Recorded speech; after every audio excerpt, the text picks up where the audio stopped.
અમદાવાદના south બોપલમાં builder સામે રોષ વ્યક્ત કરવામાં આવ્યો। પ્રિવોલન બિલ્ડર ફરાર થતા ગ્રાહકોમાં ભારે રોષ ભભૂકી ઉઠ્યો છે।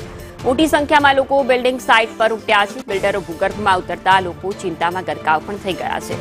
બિલ્ડર અને ખેડૂતની બબાલમાં લોકો છેતરાયા છે। બિલ્ડરોએ સોશિયલ મીડિયામાં વિડીયો વાયરલ કર્યો। લોકોએ પૈસા ચૂકવવાની બિલ્ડરે બાહેધરી પણ આપી। ખેડૂતને પૈસા ચૂકવ્યા હોવાનો બિલ્ડરે દાવો પણ કર્યો છે। બુકિંગ કરાવેલા તમામ લોકો છેતરાયા હોવાની વાત સામે આવી છે। બોપલમાં આવેલી પ્રિવિલોન બિલ્ડરનો આ મામલો છે। હું હિરેન કારિયા પ્રિવિલોન બિલ્ડકોન એલએલપીમાંથી આજથી 7 માસ પહેલા છૂટો થઈ ગયેલો છું ભાગીદારીમાંથી। જયદીપભાઈ કોટક જ સંભાળતા હતા છેલ્લા 7 માસથી બધું। છતાં પણ મારા હસ્તકના કોઈ પણ ક્લાયન્ટો છે જે મારા હસ્તક બુકિંગ કરાવેલા હોય ફ્લેટના, એના જે કાંઈ પૈસા છે એ ખેડૂતને અમે લોકોએ પણ મેં આગળ ખેડૂતને પેમેન્ટ આપેલું છે બધું।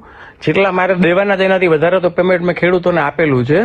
એ તમામ ખેડૂત સાથે પણ મારે વાત ચાલુ છે અને એ લોકો પાસેથી પૈસા પરત આવે એટલે મારા જેટલા ક્લાયન્ટો છે, જેટલા ગ્રાહકો છે મારા હસ્તકના, એ બધાને હું પેમેન્ટ આપવા માટે બંધાયેલો જ છું અને એ મારી જવાબદારી છે, એ હું સ્વીકારીશ।